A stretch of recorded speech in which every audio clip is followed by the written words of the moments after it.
दिल्ली के सीएम अरविंद केजरीवाल के मैं 2 दिन बाद सीएम पद से इस्तीफा देने जा रहा हूं वाले बयान पर कांग्रेस नेता अधीर रंजन चौधरी ने कहा, यह उनकी इच्छा है। अगर वह जेल में मुख्यमंत्री रह सकते हैं तो बाहर भी मुख्यमंत्री रह सकते हैं। हो सकता है कि कुछ और गंभीर मामले हों जिन पर ध्यान देने की जरूरत है।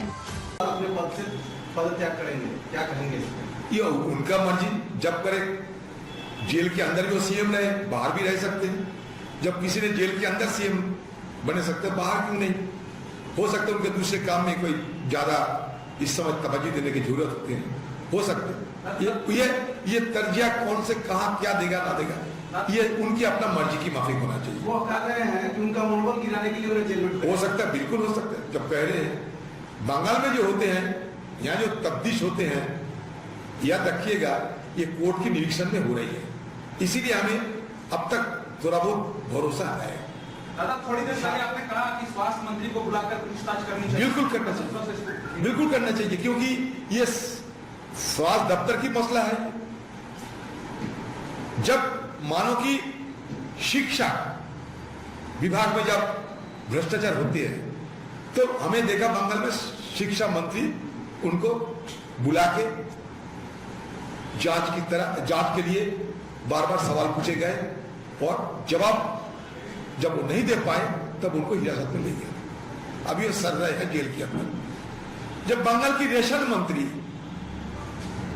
उनका भी यही हाल हुई, तो जब अपने अपने दफ्तर की मंत्रीगण ये सीबीआई की चंगुल में, ईडी की चंगुल में आ रही है उनका भ्रष्टाचार के लिए, तो क्या ये भ्रष्टाचार नहीं है? उससे बड़ा भ्रष्टाचार है, जिसमें मौत हो गई है और वो भी बड़ी भयंकर रूप से हमारे घर के एक बच्ची को। वो भी तो भ्रष्टाचारी तो है। भ्रष्टाचार की क्या रूप है? यह दायरा क्या है? सिर्फ पैसा नहीं, सिर्फ धन नहीं, आप सारे तथ्यों को, सबूतों को मिटाने के लिए, भ्रमित करने के लिए, लोगों की निगाह में धूल झोंकने के लिए जो किए हैं आपने, ये भ्रष्टाचार से और बड़ा अपराध है। मुझे ये लग रहा है ये जान से खिलवाड़ किए गए हैं, ये जान से खिलवाड़ किए गए हैं, फिर आप गुमराह करने की कोशिश कर रहे हैं, बरगलने की कोशिश कर रही है। ये भ्रष्टाचार से और कई गुना ज्यादा अपराध मैं मानता हूं। तो इसलिए स्वास्थ्य मंत्री, उनका भी ये एग्जामिनेशन होना चाहिए, उनसे भी पूछा जाना चाहिए कि हाँ क्या है, ना क्या है, क्या उनकी जानकारी क्या है।